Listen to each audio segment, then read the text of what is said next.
Halo teman-teman, pernah nggak sih kalian itu awalnya cuma mau beli satu barang, misalnya alat tulis, tapi pas lihat barang lucu atau lagi diskon, akhirnya kalian membeli banyak hal lain yang sebenarnya nggak direncanakan sebelumnya. Nah, perilaku seperti itu disebut impulsive buying atau pembelian impulsif. Impulsive buying adalah sebuah kebiasaan membeli sesuatu secara spontan tanpa perencanaan sebelumnya. Jenis-jenis impulsif buying. Nah, impulsif buying ini tuh terbagi dalam beberapa tipe. Yang pertama itu seperti pure impulsive buying. Nah, ini tuh merupakan pembelian yang dilakukan ketika konsumen itu benar-benar tidak merencanakan pembelian apapun atau dilakukan secara spontan. Kedua itu ada suggest impulsive buying. Nah, ini tuh merupakan perilaku pembelian yang muncul karena konsumen itu terdorong oleh program promosi di toko. Ketiga itu ada reminder impulsive buying. Nah, ini tuh merupakan perilaku belanja yang dipicu karena faktor pengingat seperti konsumen itu teringat bahwa cadangan di rumah itu sudah menipis pada saat konsumen melihat tawaran produk di toko. Kemudian yang keempat itu ada planned impulsive buying. Nah, ini tuh merupakan perilaku berbelanja di mana keputusan untuk membeli itu dilakukan secara terencana, tetapi pelaksanaan pembeliannya itu tidak sepenuhnya sesuai dengan rencana awal karena dipengaruhi oleh harga, diskon, atau merek. Baik, aku akan menjelaskan mengenai faktor-faktor yang mempengaruhi impulsive buying. Yang pertama ada faktor emosi. Saat seseorang lagi senang, sedih, stres, atau bosan, biasanya tuh mereka jadi lebih mudah untuk tergoda untuk berbelanja karena mereka tuh merasa kalau belanja itu bisa membuat suasana hati jadi lebih baik. Yang kedua ada faktor gaya hidup. Jadi di zaman sekarang banyak orang ingin mengikuti tren yang sedang populer. Karena itu orang sering membeli barang hanya karena sedang viral atau banyak dipakai orang lain. Dan yang ketiga ada faktor diskon dan promo. Adanya diskon, cashback, gratis ongkir itu sering membuat orang langsung membeli barang karena merasa sayang kalau melewatkan promo tersebut.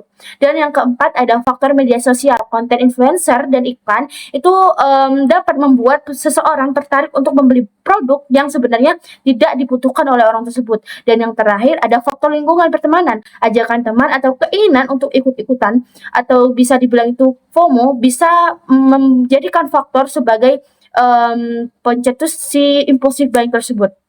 Nah, tadi kan sudah dijelaskan mengenai faktor penyebab dari perilaku impulsif buying itu sendiri. Nah, kalau semisal perilaku impulsif buying itu tidak bisa dikontrol, maka akan menimbulkan dampak negatif. Sekarang, apa aja sih dampak dari impulsif buying itu? Yang pertama, uang kita tuh menjadi lebih cepat habis karena sering digunakan untuk membeli barang yang sebenarnya tidak direncanakan sebelumnya. Yang kedua, kita bisa menjadi lebih boros dan sulit membedakan antara kebutuhan dan keinginan. Selain itu, kebiasaan ini juga membuat kita itu sulit menabung. Nah, dampak lainnya itu adalah kita sering membeli barang yang sebenarnya tidak terlalu dibutuhkan. Setelah membeli, tidak jarang kita tuh muncul rasa menyesal karena merasa uang yang dikeluarkan kurang bermanfaat nantinya. Nah, jika kebiasaan ini itu terus dilakukan, kita juga akan jadi kesulitan mengatur keuangan dengan baik dan menjadi lebih mudah tergoda oleh promo, diskon, maupun tren yang sedang populer. Nah, setelah teman-teman mengetahui apa itu impulsive buying, faktor penyebab impulsive buying, dan dampak negatifnya, kita dapat memahami bahwa membeli barang secara spontan tanpa pertimbangan yang matang dapat merugikan diri sendiri. Nah, oleh karena itu, kita perlu belajar mengelola uang dengan baik agar tidak terjebak dalam perilaku konsumtif dan pembelian yang berlebihan. Nah, dengan mengelola uang secara bijak, kita dapat membedakan kebutuhan dan keinginan, menabung untuk masa depan, dan juga menjadi pribadi yang disiplin dan bertanggung jawab. Nah, sikap tersebut juga mencerminkan nilai bela negara. Nah, ada beberapa nilai bela negara yang dapat diterapkan melalui pengelolaan uang yang baik. Yang pertama itu adalah cinta tanah air. Nah, itu bisa dilakukan dengan menggunakan uang secara bijak dan membeli produk dalam negeri. Nah, dengan membeli barang sesuai kebutuhan dan juga menghargai produk lokal, kita itu turut membantu dalam perekonomian bangsa. Nah, yang kedua itu ada kesadaran berbangsa dan bernegara. Nah, dengan mengelola uang dengan bijak itu membantu kita menjadi generasi yang mandiri, bertanggung jawab, dan tidak mudah terpengaruh gaya hidup konsumtif. Lalu yang ketiga ada setia pada Pancasila. Nah, pengelolaan uang yang baik itu mencerminkan nilai hidup sederhana, adil, dan bertanggung jawab. Misalnya dengan mengutamakan kebutuhan penting seperti perlengkapan sekolah dan juga tabungan. Nah, yang terakhir ada rela berkorban untuk bangsa dan negara. Nah, sikap ini dapat dimulai dengan menahan keinginan membeli barang yang tidak diperlukan dan memilih menabung demi tujuan yang lebih bermanfaat bagi masa depan. Nah, karena impulsive buying dapat memberikan dampak negatif bagi kehidupan kita, penting bagi kita untuk belajar mengelola keuangan sejak dini. Nah, dengan mengelola keuangan secara bijak, kita akan memperoleh berbagai dampak positif. Yang pertama, kita bisa membedakan kebutuhan dan juga keinginan. Kita juga bisa mengurangi kebiasaan boros. kita juga bisa menabung untuk masa depan, dan juga kita menjadi lebih disiplin dan juga bertanggung jawab, serta tidak mudah terpengaruh gaya hidup konsumtif. Nah, supaya kita itu nggak gampang lapar mata gitu ya saat belanja online, nah kita ini tuh bisa memakai yang namanya segitiga prioritas. Nah, apa sih itu segitiga prioritas? Nah, segitiga prioritas ini tuh adalah cara untuk membantu kita menentukan mana kebutuhan yang harus didahulukan dan juga mana yang sebenarnya ini tuh bisa ditunda.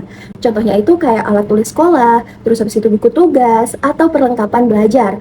Nah, sekarang coba kalian bayangin, kalian ini tuh punya uang sebesar Rp50.000. Nah, kalian bisa buka online shop dan mulai masukin barang ke keranjang. Tapi sebelum check out, coba lihat lagi isi keranjang kalian. Mana yang benar-benar penting, mana yang cuma karena lucu. Nah, kalau total belanja kalian ini tuh lebih dari Rp50.000, berarti kalian ini tuh harus mulai menentukan prioritas dan juga mengurangi barang yang nggak terlalu dibutuhkan.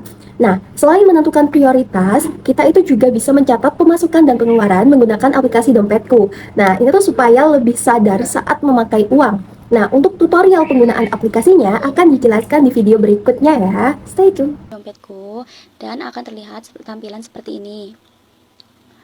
Kemudian klik fitur tambah transaksi.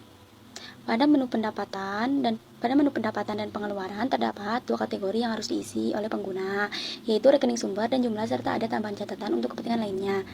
Pertama-tama kita lengkapi dulu menu pendapatan. Nah, di sini kita bisa milih pendapatan dari kiriman misalnya.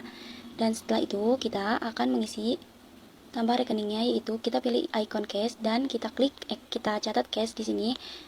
Dan saldo awal kalian tulis misalnya 300.000. Nah, setelah itu kalian klik. Nah, setelah klik kalian tulis jumlahnya yaitu 300.000 misalnya ya. Dan di sini juga ada tambahan catatan sesuai aja sama kalian ya. Nah, jadinya seperti ini. Sekarang kita akan tambah transaksi pengeluaran ya. Nah, kita akan isi pengeluaran, yaitu kita akan klik misalnya di sini kita belanja, kita klik belanja ya guys ya, dan kita pilih di sini sumbernya yaitu dari cash. Nah, setelah itu kalian tulis jumlahnya, yaitu misalnya di sini aku tulis 50.000. Nah, seperti itu ya, kalian ketik aja 50.000. Nah, untuk catatan ini di sini aku tulis beli makanan misalnya ya. Nah, setelah itu sudah kalian simpan. Setelah kalian simpan dan akan muncul tampilan seperti ini. Nah, selain fitur transaksi, ada juga fitur laporan hasil dari transaksi. Jadi sebelum check out sesuatu, jangan langsung lapor mata ya. Nah, coba ingat untuk berpikir sebelum membeli, menentukan prioritas, dan juga pastinya menyesuaikan dengan uang yang dimiliki. Karena hemat itu pastinya keren. Terima kasih and thanks for watching. Bye-bye.